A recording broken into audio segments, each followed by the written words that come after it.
My name is Sabrina Nolan. I'm 34. On my birthday, I sent a text to my family group chat. Just a simple message saying I was feeling sad that no one had reached out. My mom's reply came 3 hours later. "We need space from you.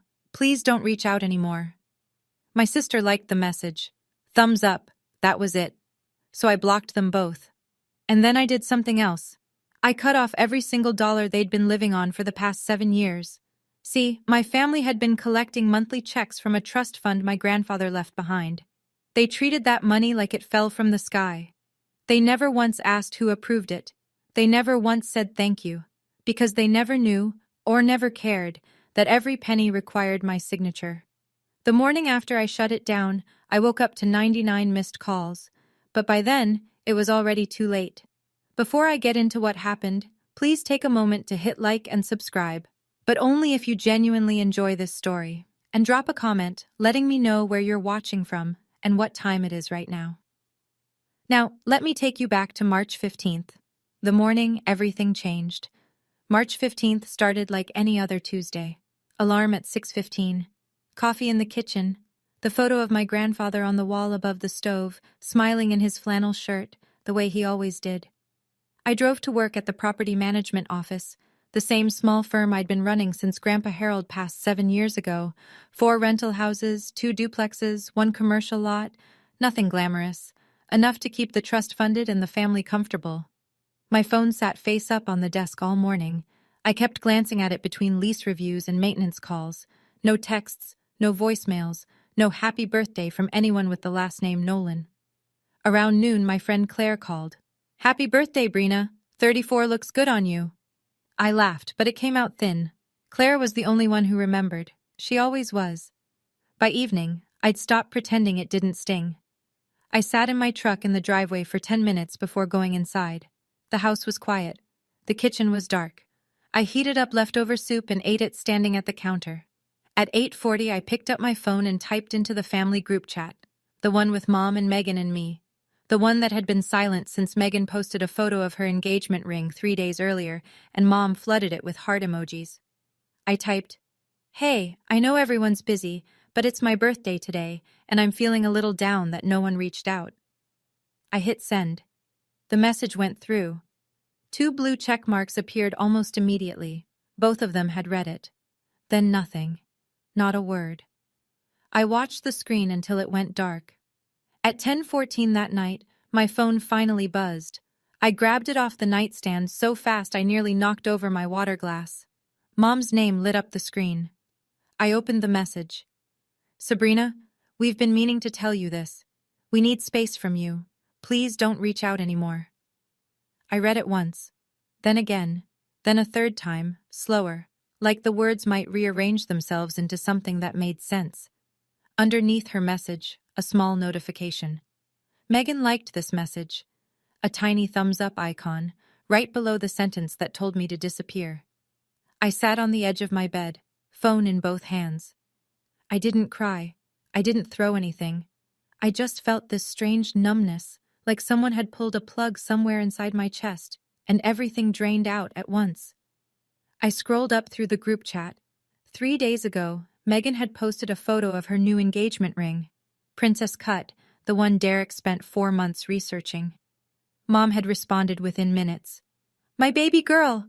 I'm so happy I could cry!" Then a string of hearts. Then Megan's reply. "Thanks, Mama. Love you so much."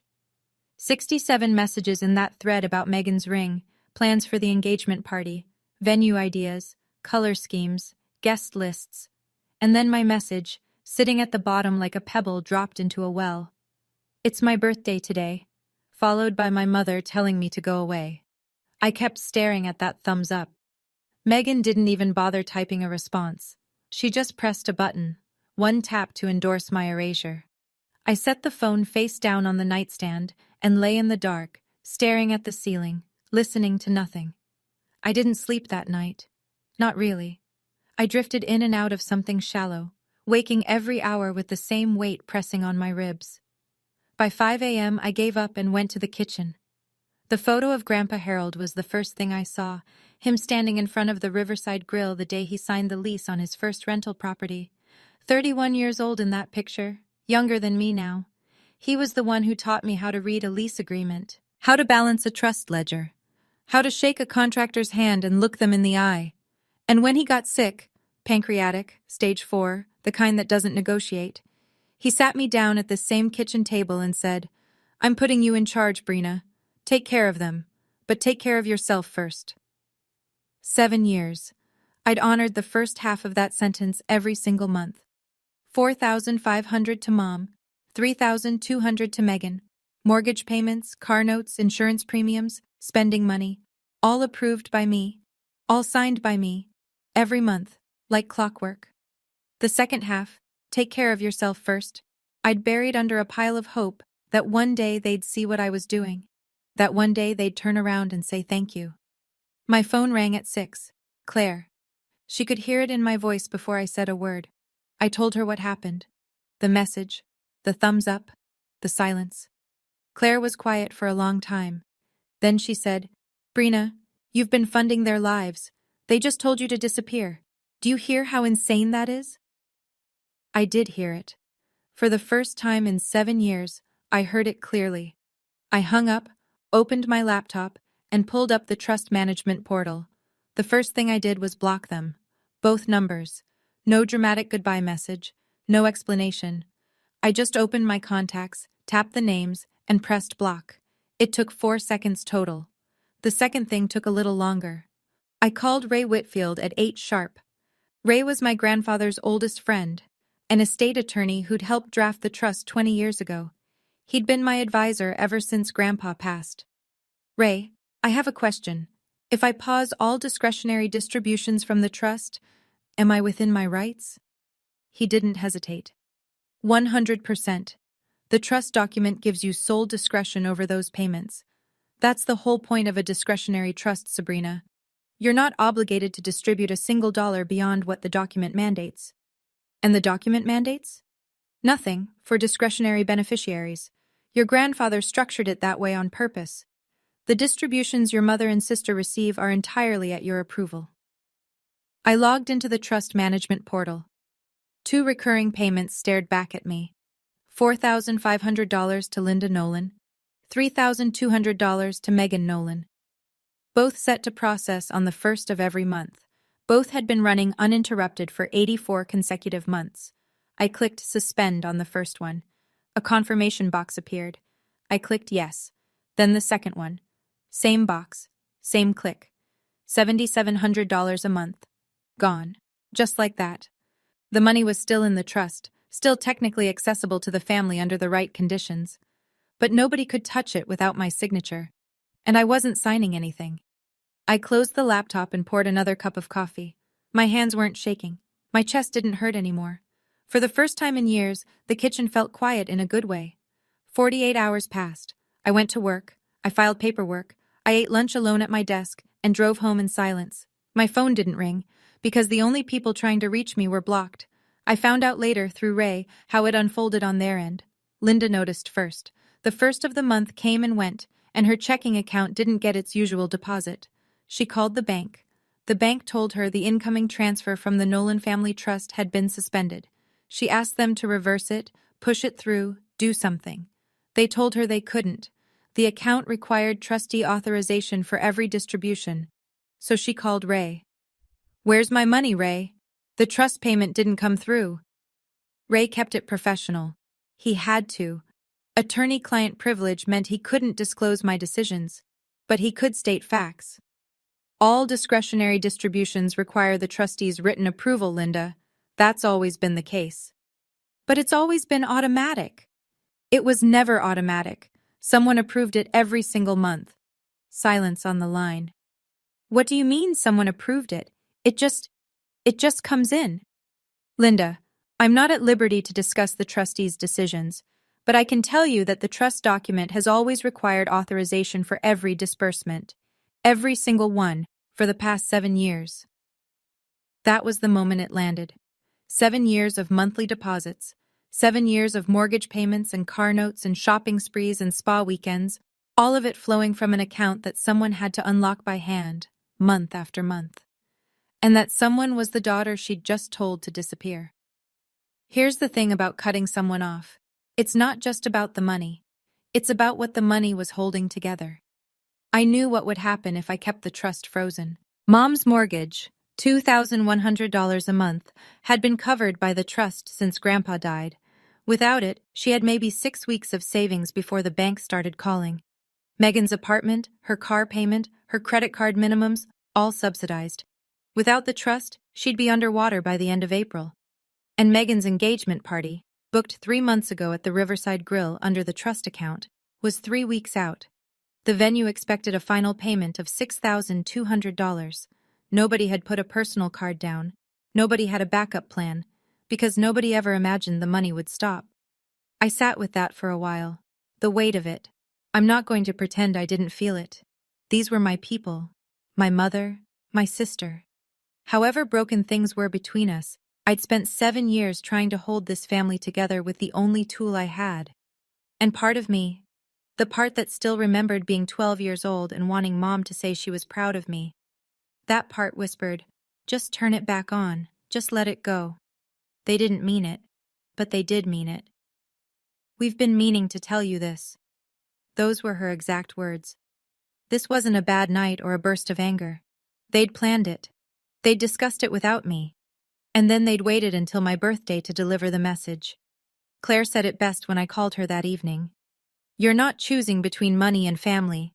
They already made the choice when they told you to disappear." I let that sentence sit in the silence for a long time. On the 4th day, I unblocked them, just long enough to check. 99 missed calls.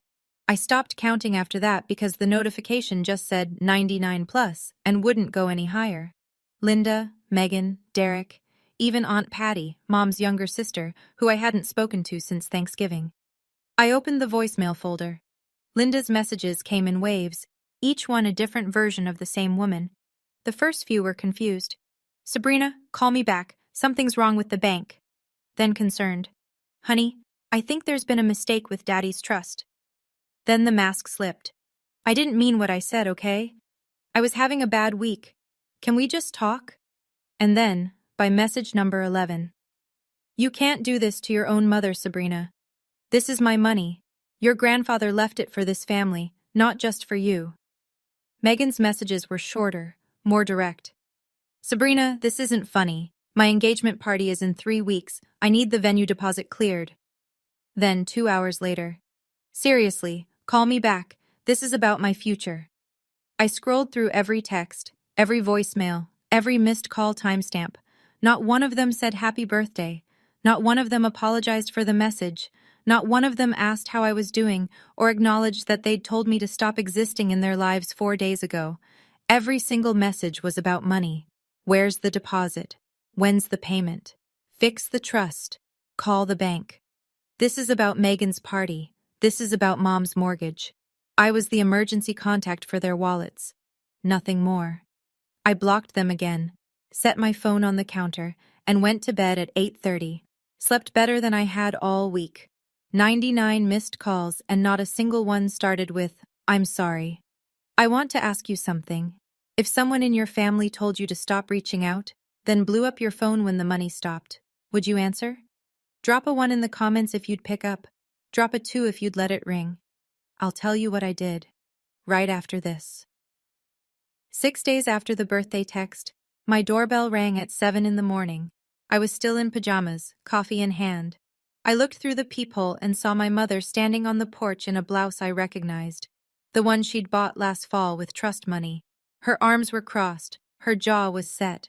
I opened the door but didn't step aside. I stood in the frame with my mug and waited. "Sabrina, we need to talk about this." "Okay." "You can't just freeze me out. You told me not to reach out." I didn't mean like this." "What did you mean then?" She sputtered for a second, then she tried a different angle. The one she always tried. The guilt. "I'm your mother. I raised you alone after your father left. I sacrificed everything for you and your sister." "I know, Mom." "Then act like it. Turn the money back on." "I'm not punishing you. I'm exercising my responsibility as trustee." Her eyes went wide, then narrow. "Your grandfather would be ashamed of you." I took a sip of coffee, let it land. Then, Grandpa told me to take care of myself first. I'm finally listening. She stared at me like I'd spoken in a foreign language. Then she turned and walked down the steps, heels clicking hard on the concrete. At the end of the driveway, she stopped and looked back. Not at me but past me toward old Mr. Garrett across the street, who was watering his lawn and definitely watching. My own daughter, she said, loud enough for him to hear, punishing her own mother. She got in her car and drove away. I closed the door and finished my coffee. I should tell you, this wasn't the first time I'd been invisible in my own family. It was just the first time they put it in writing. 2 Christmases ago, Mom hosted dinner at her house, the house the trust paid the mortgage on. She'd redecorated the dining room with money I'd approved in November. New curtains, a centerpiece arrangement, candles that smelled like cinnamon and vanilla. Megan and Derek arrived in matching sweaters. Mom hugged them at the door like she was greeting royalty. Derek got a monogrammed leather wallet. Megan got a gold bracelet, not cheap either. I'd seen the charge on the trust statement, $340 at a jewelry boutique downtown. My gift was on the table next to the cranberry sauce. A card, generic, the kind you grab at the pharmacy checkout. Happy Holidays, in silver script, pre-printed message inside. No personal note, no signature. I held it up. Did you guys forget to write something in here? Megan rolled her eyes. Oh, come on. Don't be so sensitive. It's Christmas, not your therapy session. Mom said nothing. She just passed the mashed potatoes and changed the subject to Megan's new job, the part-time online sales gig that covered maybe a quarter of her expenses, while the trust handled the rest. I stayed through dessert. I helped wash the dishes. I hugged Mom at the door like I always did, and she patted my back the way you'd pat a dog you weren't particularly fond of. I drove home to my 1-bedroom apartment that night, set up the table for one, ate leftover pie in the kitchen with the lights off, and the next morning I logged into the trust portal and approved January's distributions, like I always did. A year before the birthday incident, Megan called me on a Wednesday afternoon. No hello, no small talk. I need $12,000 from the trust, security deposit and first month on a new apartment. That's a big draw, Meg. What happened to your current place? It's too small. Derek's basically living with me now and we need more room. The new one's downtown, hardwood floors, balcony. It's perfect. I approved it. I always approved it. $12,000, processed within 48 hours. Megan didn't say thank you. What she said was, finally, I've been waiting 2 weeks. 2 weeks, because I'd asked her to send me the lease agreement first, which is standard procedure for a trust disbursement. She acted like I'd asked her to donate a kidney. A month later, I found out through a friend of Claire's that Megan was still holding the old apartment, the one the trust paid rent on, and letting her college roommate live there, charging her $800 a month in cash, pocketing it. When I brought it up, carefully, over the phone, Megan's response came fast and sharp. It's not like it's your money, Sabrina. It's Grandpa's. I let that sentence pass, swallowed it whole, the way I'd swallowed every other insult and oversight and dismissal for years, because I thought keeping the peace was the same as keeping the family. It wasn't. Grandpa's money. That's what she called it. Not the trust. Not our inheritance. Grandpa's money. As if the old man were still alive somewhere, writing checks from heaven, and I was just the mailbox. I remember hanging up the phone and sitting very still for a long time, staring at the wall. I should have drawn the line that day. I didn't. 10 days after the birthday. A Monday morning. I was at my desk reviewing a plumbing estimate when the front door of the office swung open. Megan walked in first. Derek trailed behind her, hands in his pockets, looking like he'd rather be anywhere else. We need to talk, Megan said. My office hours are by appointment. Don't do that. Don't act like I'm a client. I set the estimate down. What do you need, Megan? The venue wants $8,000 by Friday or they cancel the party. You need to release the funds. The trust distributions are paused. If you'd like to discuss reinstatement, you can contact Ray Whitfield. Her face reddened. I don't want to talk to Ray. I want to talk to you. You're talking to me, and I'm telling you the process. Derek stepped forward. His voice was softer, rehearsed, the tone of a man who'd been coached in the car. Come on, Sabrina. This is Megan's engagement. Can't we just move past the family stuff and handle this? I didn't start the family stuff, Derek. And I'm not the one who created this situation. Megan grabbed Derek's arm. She's not going to help. I told you. She turned back to me, eyes glassy. You're going to regret this. Maybe. She yanked the door open. It banged against the wall. Derek muttered something, sorry, or let's go, and followed her out. Through the window, I watched them argue in the parking lot. Megan's hands were flying. Derek stood with his shoulders hunched, nodding, absorbing it. My coworker Denise looked over from her desk. Everything okay? Family stuff, I said. Ah. She turned back to her screen. In a small town, that answer covers a lot. That afternoon, I drove to Ray Whitfield's office. It sat on Main Street between a hardware store and a barber shop, a small-town law practice with wood paneling and framed photos of trout. Ray had the trust documents spread across his desk when I walked in. He'd already flagged the relevant section with a yellow tab. Sit down. Read this. I sat. The clause was on page 14, paragraph 9. I'd seen it before, but I'd never really absorbed it, not until now. The successor trustee may, at their sole discretion, modify, reduce, or suspend any discretionary distribution to any beneficiary for any reason the trustee deems appropriate, without prior notice or court approval. I looked up. He wrote that in from the beginning? Ray leaned back. Your grandfather wasn't naive, Sabrina. He watched how your mother handled money for 30 years. He loved her, but he didn't trust her with it. That's why he picked you. If they try to challenge this in court, they'd lose. Discretionary means discretionary. I've seen cases where beneficiaries tried to force distributions. It almost never works. No judge is going to override a trustee who's acting within clearly documented authority. He pulled his glasses off and rubbed his eyes. You know, Harold and I talked about this exact scenario. Not the birthday part, but the possibility that your mother would push you too far and you'd have to make a call. He told me once, and I remember it clearly, Ray, when Sabrina finally stands up, make sure she knows she's on solid ground. I didn't say anything for a minute. I just looked at that clause, page 14, paragraph 9. Solid ground. I folded the document and slid it into my bag. That evening, I was clearing out old emails, a mindless task I'd been putting off for months, when I found it. 5 years old, sent from Mom's personal account. Subject line, trust question. I'd asked her back then whether she wanted me to send a summary of the trust distributions to the family so everyone understood how the money worked. Her response was 4 lines long. I read them 3 times. Sabrina, please don't tell anyone you manage the trust. People will think I can't take care of my own family. Just keep the money coming and let me handle the rest. Just keep the money coming and let me handle the rest. I sat at my kitchen table and stared at those words. 5 years ago, I'd read this email and thought my mother was embarrassed, maybe a little proud in her own way, about needing help. I'd honored her request because I thought I was being kind. I thought I was protecting her dignity. Now I understood what it really was. She didn't want people to know I existed in the financial picture because she wanted the credit. She wanted the neighbors to think she was the self-sufficient widow who'd pulled it together after Dad left. She wanted the church ladies to admire her resilience. She wanted Megan to believe the money was simply what Grandpa left us, a birthright, not a gift that someone approved every 30 days. She'd asked me to be invisible, and I'd agreed.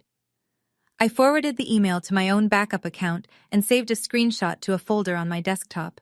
I didn't know yet how it would matter. I just knew that words like those don't stay buried forever. Some things have a way of surfacing at exactly the wrong time for the person who wrote them. The following Saturday, Claire showed up at my door with a sheet cake from the bakery on 5th, 2 bottles of cheap wine, and 3 friends I hadn't seen since college. We're celebrating, she announced. Late birthday, non-negotiable. We ate cake on the living room floor because my dining table only seats 2. Claire's friend Josie brought candles shaped like the number 34. Heather brought a card that everyone had signed with actual messages written inside. Funny ones, kind ones, one that made me tear up. You deserve people who remember.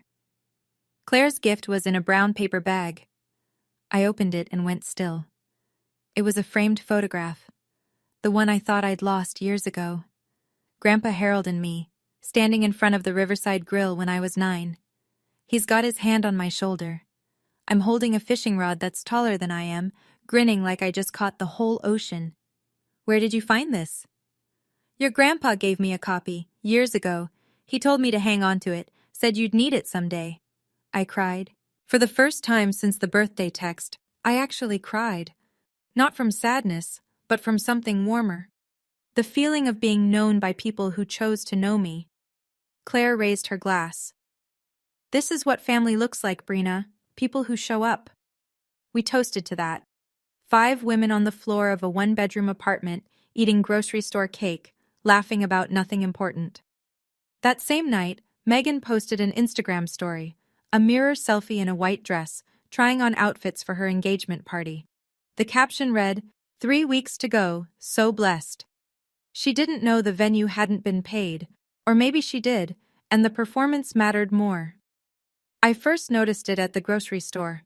Mrs. Patterson at the deli counter, the one who always asked about my day, looked at me sideways and didn't say a word, just bagged my turkey slices and slid them across without eye contact. Then at the post office. 2 women from Mom's church circle stopped talking when I walked in. One of them, Betty Marsh, gave me a tight smile that wasn't a smile at all. By Sunday, I understood. Mom had been busy. The story she'd planted around town went like this. Sabrina was holding the family inheritance hostage. Sabrina was bitter and controlling. Sabrina was punishing her own mother over a petty misunderstanding. At church, Reverend Grant pulled me aside after the service. He looked uncomfortable, the way people do when they've been recruited into someone else's conflict. Sabrina, your mother came to see me this week. She's very upset. She says you're withholding family money. Reverend, with all respect, the trust document names me as sole trustee. I'm fulfilling my legal obligations. That's all I can say. He nodded slowly. I understand. I just thought you should know people are talking. They usually are. I walked to my truck, and I could feel eyes following me across the parking lot. In a small town, reputation is currency. And my mother had just drained my account. She'd done it carefully, too. Never mentioning the birthday text. Never explaining that she'd told me to stop reaching out. In her version, I was the aggressor. She was the victim. The same story she'd been telling for years, just louder now, because she needed it to work. I drove home and didn't say a word about it to anyone. Not yet. Timing matters. The Facebook post went up on a Wednesday evening. Megan didn't use my name. She didn't need to. Everyone in town knew. Some people would rather watch their family suffer than let go of control. My engagement party might not happen because one person decided her ego matters more than her sister's happiness. I've tried reaching out. I've tried being the bigger person. Nothing works. Sometimes the people who are supposed to love you are the ones who hurt you most. Within an hour, 43 likes, 21 comments, 6 shares. So sorry, babe. You deserve the world. That's horrible. Families should lift each other up. Praying for you and Derek. Some people really do change when money gets involved. Claire screenshotted the whole thing and sent it to me. I read every comment. Then I closed my phone and made dinner. I called Ray that night. They're making public accusations. Does this change anything legally? Not for the trust. Your authority is documented and ironclad. But socially? It could get uncomfortable. He paused. That said, Sabrina, if you ever need it, that post establishes a pattern. Public defamation by a beneficiary against her own trustee. It's not nothing. I'm not suing my sister, Ray. I'm not suggesting you do. I'm saying save everything. I saved everything. Screenshots of the post, screenshots of the comments, the timestamps, the shares, the likes. I put them all in the same folder as Mom's email, the one that said, just keep the money coming. A digital filing cabinet of every time my family told me I didn't matter, organized by date. It wasn't evidence for a courtroom, it was evidence for myself. Proof that I wasn't imagining things. Proof that I wasn't the monster they were building in public. The call came from a number I didn't recognize. I picked up out of habit. Property management means unknown numbers could be tenants with emergencies. Sabrina, it's Derek. I almost hung up, but something in his voice, quieter than usual, almost careful, made me stay. I'm calling from a friend's phone. Look, I know you're upset. I get it. They hurt you. But can we get past this for the engagement? Just release the party funds and we can deal with the rest later. Derek, getting past this means pretending my mother didn't tell me to disappear. She didn't mean it like, she typed it. Megan endorsed it. Those aren't accidents. He exhaled hard. I could hear the frustration building, the politeness thinning. Megan's been crying every night, Sabrina. Every night. If this party falls through, everyone's going to blame you. You understand that? The whole town's already talking. Everyone already blames me, Derek. That's not new. So you're just going to let it all burn? I didn't light the fire. Long silence. Then his voice dropped. Not softer, but harder, colder. Fine. We're going to find a way to get that money, with or without you. The line went dead. I sat in the kitchen and played those last words back. With or without you. It wasn't a plea anymore. It was a threat. Vague, the kind people make when they don't actually have a plan, but want you to worry that they do. I opened my phone and wrote a note to myself. Derek called from unknown number, threatened to access trust funds without my authorization, March 27th. Then I locked my screen and went back to my evening. Whatever they were planning, the trust was airtight. Ray had made sure of that. They tried everything over the next week. Every angle, every door, every window. Linda called the trust company directly, First Regional Bank, which served as custodian of the trust assets. She spoke to 3 different people in the wealth management department. Each one told her the same thing. Only the named trustee can authorize distributions, Mrs. Nolan. But I'm a beneficiary. It's my father's trust. Yes, ma'am, but beneficiary status doesn't grant disbursement authority. You'd need the trustee's written approval. Well, what if she's not acting right? What if she's doing this out of spite? Ma'am, if you believe the trustee is breaching their fiduciary duty, you're welcome to consult an attorney and petition the court, but from what we can see, all actions taken are within the trust's documented provisions. Dead end. Megan tried a different route. She went straight to the Riverside Grill and asked the owner, Mr. Hargrove, to let the engagement party proceed on credit, a promise to pay within 30 days after the event. Mr. Hargrove, a careful man who'd been running that restaurant for 20 years, said no. The booking had been made under the trust account. The final payment of $6,200 was overdue. No payment, no event. Can't I just put it on a card? Do you have a card with a $6,000 limit? She didn't. Derek looked into personal loans. 2 banks, 1 credit union. His credit was decent, but not strong enough for an unsecured loan on short notice. The engagement party was 12 days away. Meanwhile, I went to work. I managed the rental properties. I returned tenant calls and approved maintenance requests. I lived my life. The difference was, for the first time in 7 years, I wasn't living it for them. Megan came to my house at 9 on a Friday night. I could smell wine on her before she opened her mouth. She didn't knock. She pounded. When I opened the door, her mascara was smeared and her voice was too loud for the quiet street. You ruined my life. I've been planning this party for a whole year, Sabrina. Keep your voice down, Megan. No, I want the whole neighborhood to hear what kind of sister you are. I stayed in the doorway, steady. Megan, you liked the message that told me to disappear. You didn't plan for me to be part of your life, so I'm not. That was Mom's idea. I just went along with it. The words hung in the night air. She didn't realize what she'd just said, or maybe the wine kept her from caring. So you planned it, I said. Thank you for confirming that. Her face crumbled. The anger dissolved into something messier. She started crying. Not quiet tears, but the ugly gasping kind, the kind that comes from running out of options. Just release the money for the party, please. You can go back to being mad at us after. I just need this one thing. One thing.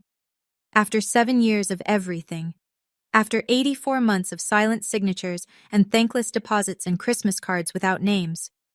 One more thing. I'm not mad, Megan. I'm done. I stepped back and closed the door. Locked it. Stood there in the hallway listening to her cry on the porch until Derek's headlights pulled into the driveway and she stumbled to the car. Through the window, I watched them drive away. The street went quiet again. Mom's idea. I just went along with it. Planned, coordinated, intentional. That was Mom's idea. I just went along with it. She said it like it was a defense, like following someone's cruelty makes it less cruel. I need to know. If your own sibling admitted they planned to push you out, could you ever trust them again? Comment never or maybe. And stick around, because what happened at that engagement party? Nobody in that room saw it coming. The engagement party was set for Saturday, April 5th. Riverside Grill, 7 o'clock, 80 guests. I wasn't invited. I found out the details from Claire, who'd received her invitation 3 months ago, back when Megan still thought of her as a mutual friend and not an extension of the sister she'd discarded. You sure you don't want me to skip it? Claire asked. No, go. I want someone I trust in that room. Here's what I knew that Megan didn't. The final payment had never gone through. I'd informed Mr. Hargrove's office 3 weeks earlier that the Nolan Family Trust would not be authorizing the charge. His bookkeeper confirmed receipt of my letter. The $6,200 balance was outstanding. Megan and Linda, apparently, assumed the venue would just let it slide. That the Nolan name, or whatever version of it Mom had been polishing around town, would carry enough weight to skip the formalities. They showed up that evening as if nothing was wrong. From what Claire described later, the restaurant looked beautiful. White tablecloths, mason jar centerpieces with wildflowers, Grandpa Harold's favorite, a 3-tier cake in the corner, string lights across the patio. Linda wore a new dress, navy blue, fitted, the kind she'd normally charge to the trust account. This time, Claire told me, she'd put it on a department store credit card. Keeping up appearances costs money even when the money's gone. Megan was radiant, at least on the surface. White cocktail dress, hair blown out, smiling for every photo. Derek stood beside her in a sport coat, shaking hands, playing the part. 80 people filled that room expecting a celebration. Nobody expected what came next, least of all the woman who'd told me to disappear. The first hour went smoothly. Cocktails circulated. Guests mingled on the patio overlooking the river. Derek's insurance colleagues clustered near the bar. Mom's church friends occupied a round table by the window. Megan floated between groups, laughing, posing, showing off the ring. At 7:45, Linda stood up and clinked her glass. The room settled. I want to thank everyone for being here tonight to celebrate my beautiful daughter and her wonderful fiancé. She smiled, that practiced, camera-ready smile she'd perfected over decades. This family has been through so much, but we always stick together. That's what Nolans do. A few people clapped. Someone raised a glass. Claire, sitting at a corner table near the kitchen, told me later she almost choked on her water. We always stick together. The woman who'd texted her eldest daughter to stop reaching out, standing in a room full of people declaring family unity with the confidence of someone who believed her own story. Around 8:15, one of Derek's coworkers leaned over to Claire. Hey, where's Sabrina? Isn't she Megan's sister? Claire kept it simple. She couldn't make it. That's too bad. I heard she manages the family's properties or something. Megan mentioned it once. Claire just smiled and sipped her wine. At 8:22, Claire remembered the time because she glanced at her phone. Mr. Hargrove appeared from the kitchen. He was a tall man, silver-haired, the kind of restaurant owner who wore a tie every day and still bussed tables when the place got busy. He walked directly to Linda's table, leaned down, spoke quietly. Mrs. Nolan, I'm sorry to interrupt. May I have a word with you in private? Linda's smile didn't waver. She touched her napkin and stood. They stepped through the kitchen doors, Linda and Mr. Hargrove, visible through the round window to anyone paying attention. Claire was paying attention. She couldn't hear the words, but she could see the body language. Mr. Hargrove held a clipboard. Linda's arms crossed, then uncrossed, then crossed again. The conversation lasted maybe 3 minutes before Linda's posture changed completely. Her shoulders dropped, her head tilted forward. Mr. Hargrove gestured at the clipboard, pointing, explaining. Later, through Ray, I got the details of what was said. Mrs. Nolan, the final payment of $6,200 hasn't cleared. The account on file, the Nolan Family Trust, was not authorized for this charge. There must be a mistake. That account has always worked. Ma'am, we contacted the trustee directly 3 weeks ago. We were informed that the trust would not be covering this event. Who told you that? The trustee, Miss Sabrina Nolan. Linda's face went white. She has no right to. Ma'am, she's the named trustee. She has every right. I'm sorry, but without payment, I can't continue the service. We've already extended a significant courtesy by allowing the event to begin. Linda started to argue. Something about the family being long-time customers, about Harold Nolan eating at this restaurant every Friday for 20 years. Mr. Hargrove listened politely. He didn't budge. That's when Megan appeared in the kitchen doorway. She'd noticed her mother missing and come looking. She caught the tail end. The trust would not be covering this event. And the volume control she'd been holding all night finally broke. What do you mean the money didn't go through? Through the kitchen window, 80 heads turned at once. The kitchen doors swung open. Megan came through first, face flushed, chest heaving. Linda followed, looking like she'd aged 10 years in 4 minutes. The room was silent. Forks were down, conversations frozen mid-sentence. Someone near the back, Derek's college friend, I think, spoke first. Is everything okay? Megan opened her mouth, then closed it. She looked at her mother. Linda straightened her spine, summoned what was left of her composure, and said, It's a banking error. We'll sort it out. But Megan was past the point of performance. It's not a banking error, Mom. Sabrina froze the trust. She cut us off. The silence that followed was the kind you feel in your chest. Not the polite kind. The kind where 80 people are recalculating everything they thought they knew. Mrs. Dalton, a neighbor who'd known the family for decades, was the first to break it. She set down her wineglass very deliberately. Wait. Sabrina manages the trust? I thought you said the money was from your father's estate, Linda. You told me you handled the finances yourself. Linda didn't answer. She stood there, frozen, with the entire room watching. Aunt Patty, sitting 3 tables away, rose halfway out of her chair. Linda, is that true? You told me Dad left you in charge. It's complicated. Mrs. Dalton shook her head slowly. It doesn't sound complicated. It sounds like your daughter has been paying for everything, and you told the whole town it was you. The words landed like a stone in still water. Ripples everywhere. 80 pairs of eyes shifting between Linda and the empty chair at the family table. The chair that would have been mine. 7 years of fiction, undone in 30 seconds. Linda sat down. Not at a table, just in the nearest chair, a spare by the wall, the one Mr. Hargrove usually kept for his hostess. She put her face in her hands. When she looked up, she wasn't apologetic. She was cornered. She's punishing me, Linda said, loud enough for the room. My own daughter is punishing me because I asked for a little space. That's all I did. I asked for space, and she took everything. A few people shifted uncomfortably. Someone at the bar turned away. Megan, still standing, pivoted toward Claire, her eyes narrowed. You, did you tell her about tonight? Did you help her set this up? Claire didn't flinch. Sabrina didn't set anything up, Megan. She just stopped paying. You planned this party without checking if the money was there. That's on you. You don't know anything about... I know your sister's been signing checks for this family since she was 27 years old. And I know the thank you she got was a text telling her to go away. Megan stared. A few people at the nearby tables nodded without meaning to. Derek appeared at Megan's elbow. We should go. No!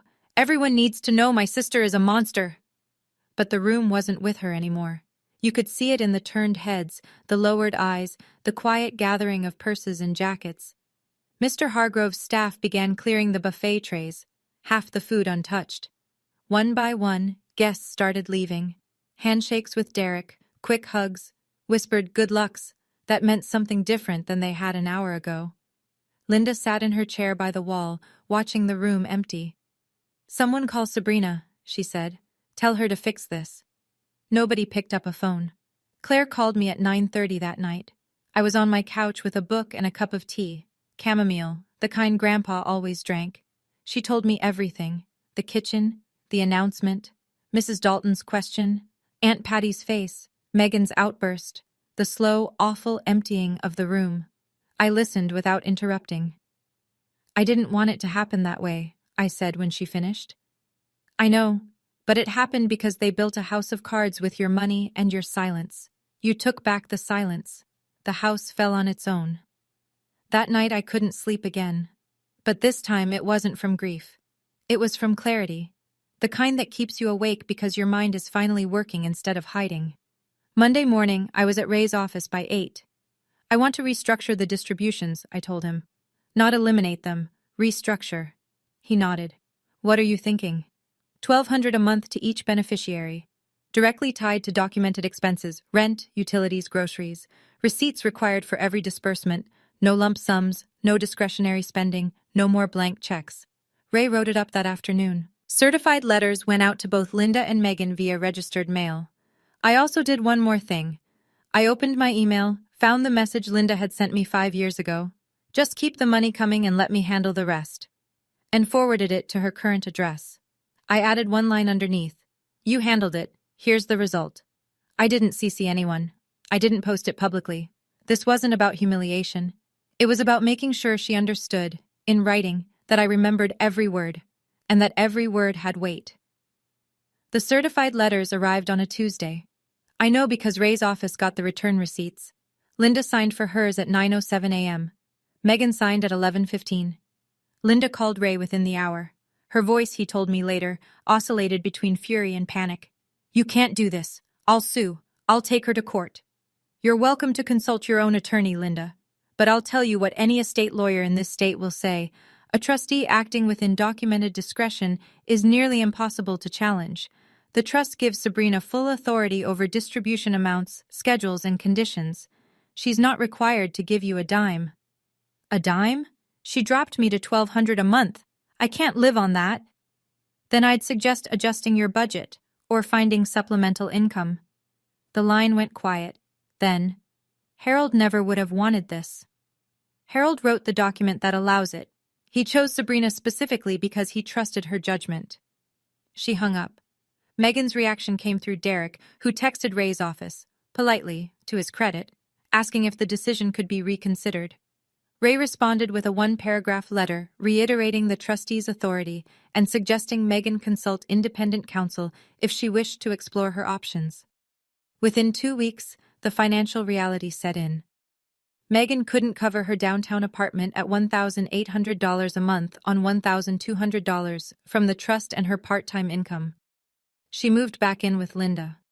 Derek began asking questions, the kind he probably should have asked before proposing. How much of Megan's lifestyle was real? How much was subsidized?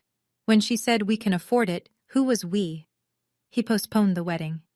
Until we figure out our finances, he told friends. Megan's version was shorter. This is all because of Sabrina. 2 weeks after the engagement party, a small article appeared in the Caldwell County Courier, our local paper, the kind that still prints on Thursdays and runs stories about zoning board meetings. The headline read, Nolan Family Trust establishes annual scholarship. The trust document had always included a provision for charitable giving. Grandpa Harold insisted on it. I'd never activated it. There'd always been more pressing demands. Mom's mortgage, Megan's rent, the endless drip of discretionary spending that left little room for anything else. With the distributions restructured, there was room now. $25,000 a year, roughly the same amount Linda had been spending annually on spa treatments, handbags, and dinners she charged to the trust without receipts. I named it the Harold Nolan Community Scholarship, open to any graduating senior in Caldwell County pursuing a trade certification or community college degree. The kind of kid Grandpa Harold had been, hardworking, practical, first in his family to think bigger. The announcement included my name as trustee and scholarship administrator. First time my name had appeared publicly in connection with the trust. First time the town saw Sabrina Nolan not as Linda's difficult daughter, but as the woman managing her grandfather's legacy. The following Sunday, Mrs. Dalton stopped me in the church parking lot. She put her hand on my arm and said simply, Your grandfather would be so proud of you, Sabrina. The same words Linda had weaponized on my porch. Your grandfather would be ashamed. Now returned, inverted, from the mouth of someone who had no reason to lie. I thanked her and got in my truck and sat there for a minute before starting the engine. Not because I was sad, because sometimes being seen, truly seen, takes a moment to absorb. Over the next 2 months, I watched, mostly from a distance, as reality settled over my mother like weather she couldn't outrun. The SUV was the first to go. The white Chevy Tahoe she'd leased 2 years ago with a trust-funded down payment. Without the $4,500 monthly cushion, the payments became impossible. She traded it in for a 10-year-old Honda Civic that got her where she needed to go and nothing more. She found a job, part-time receptionist at Dr. Harmon's dental office on Oak Street. 20 hours a week, $12 an hour.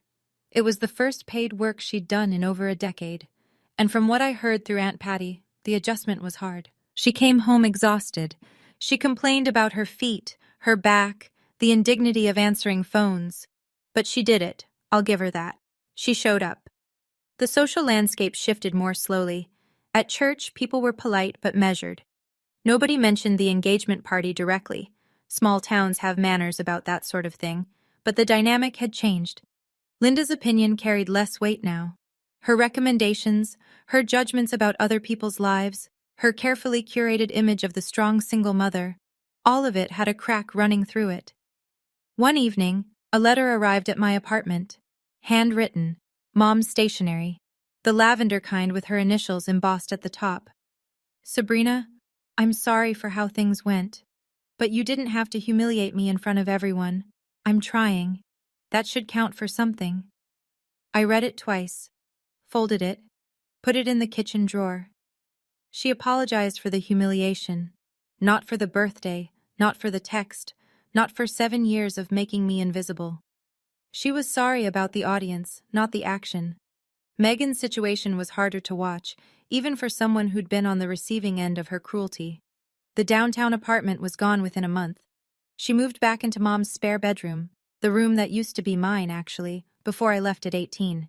Her online sales business, which had always been more of a hobby than an income, barely covered her phone bill. Derek started asking the kinds of questions that shake foundations. Not angry questions, careful ones, which are worse. When you said we could afford the honeymoon, what did you mean by we? When you told me your family was comfortable, what exactly did that mean? Did you ever actually pay rent with your own money? Megan deflected. Blamed me, mostly.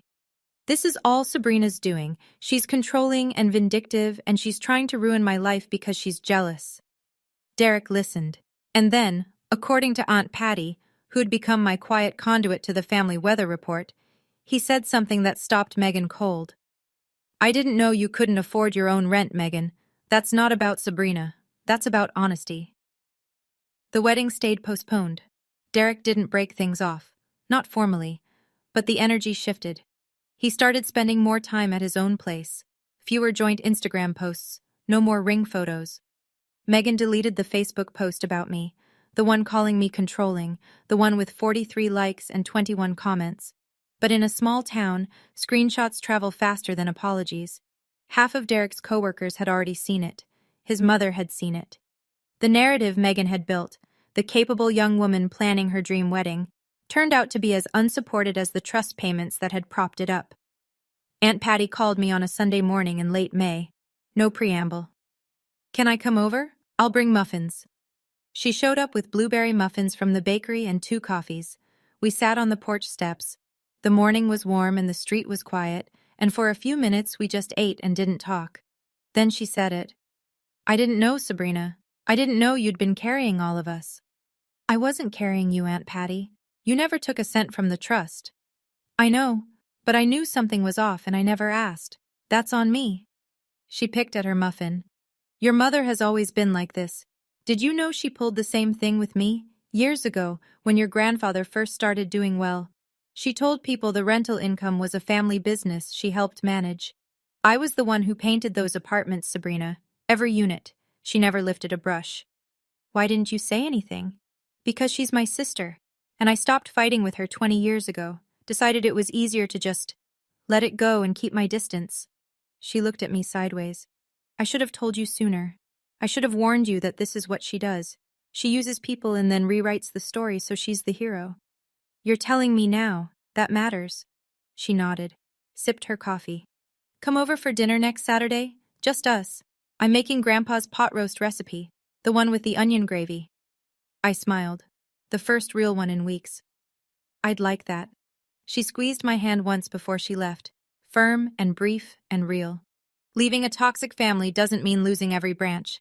Sometimes you just have to find the ones that grew in healthier soil. 2 months after the engagement party, my phone rang while I was at Aunt Patty's house. Patty's number on the screen, but when I picked up, it wasn't Patty's voice. Sabrina? It's Mom. I almost hung up. My thumb hovered, but something in her tone, smaller than I'd ever heard it, kept me listening. I got a job, she said, at Dr. Harmon's office. I'm answering phones. It's not much, but I'm paying my own electric bill now, first time in a long time. I'm glad you're working, Mom. That's a good step. Silence. Then, can we have coffee? Just us. Somewhere neutral. I won't bring Megan. I won't make a scene. I just want to sit across from you and talk. I looked out Patty's kitchen window. The sunset was doing that thing it does in late spring, burning orange through the trees, making everything look gentler than it is. Not yet. Okay. Her voice cracked just a little. When? Maybe someday. When sorry comes without, but you didn't have to. When you can say what you did without explaining why I deserved it. Long pause. I could hear her breathing. That's fair. Okay. Okay. She hung up. I set the phone on Patty's counter and stared at it for a while. Patty came in from the garden, saw my face, and didn't ask. She just put the kettle on. It would have been easy to say yes, to slide back into the old pattern, the forgiving daughter, the quiet provider, the one who smooths things over so everyone else can be comfortable. But comfort isn't the same as healing. And I'd spent enough years learning the difference. 4 months out. Summer in full swing. The rental properties were in good shape. I'd repainted 2 units in June and replaced the HVAC in the commercial lot. The trust was healthy. The scholarship had its first 3 applicants. I started taking a financial planning course at the community college on Tuesday nights. 12 students, a retired CPA named Professor Daniels, and a textbook that weighed more than my cat. I liked it. I liked the precision of it, the way numbers don't lie or rearrange themselves to fit a narrative. Saturday dinners became a ritual. Claire and Patty, sometimes Josie or Heather, sometimes just me and whoever showed up. My apartment was small, but the table could squeeze 4 if we moved the bookshelf. Claire brought wine. Patty brought leftovers from the week. We talked about nothing important and everything that mattered. I hung 2 frames on the kitchen wall. The first, Grandpa Harold, and 9-year-old me at the Riverside Grill. The second, Claire's photo from my belated birthday. 5 women on the floor, sheet cake, cheap wine, candles shaped like 34. Megan hadn't reached out. Derek and Megan were still technically engaged, but nobody was planning anything. The ring stayed on her finger, the date stayed off the calendar. I thought about her sometimes, usually at night, usually when it was quiet. I didn't feel victorious. I didn't feel righteous. I just felt clear. I wasn't responsible for Megan's pain, the same way I wasn't responsible for Mom's mortgage, or Megan's lifestyle, or the story they'd written about me in my absence. I was responsible for one thing: living a life I could respect. I'd spent 7 years being a foundation no one acknowledged. Now I was building something of my own. If you're still listening, I want to talk to you directly for a moment. If something in this story felt familiar, if you're the person who always gives but never gets remembered, who funds the party but isn't on the guest list, who keeps the lights on for people who don't notice when you leave the room, I want you to hear this. Setting a boundary is not revenge, it's not cruelty, it's not selfishness. It's the moment you decide that your own dignity has a seat at the table too.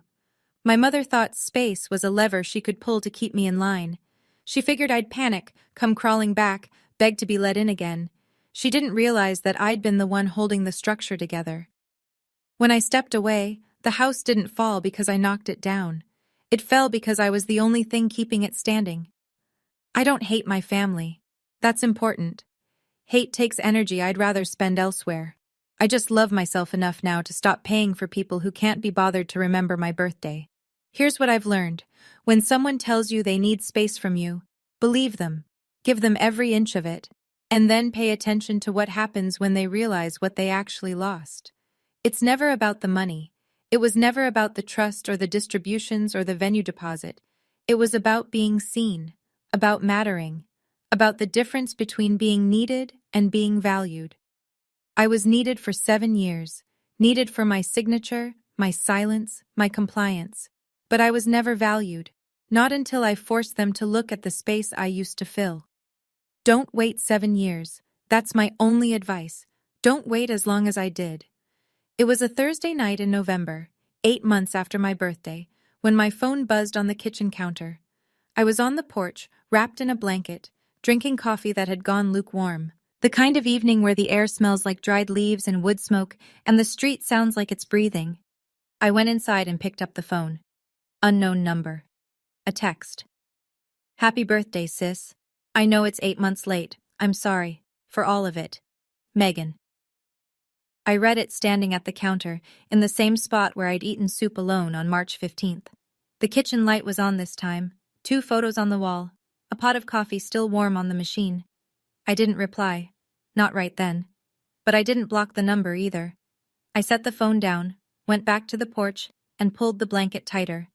The street was quiet. The sky was dark. Somewhere down the road, someone was burning leaves. Maybe. Someday. But this time, it starts with respect. Not a check. That's my story. If it hit close to home, I want to hear yours. Drop a comment below. Have you ever had to choose between keeping the peace and keeping your dignity? What did you pick? And if you want more stories like this, about people who finally chose themselves, check out the video in the description. I think you'll see yourself in it. Thank you for listening. It means more than you know.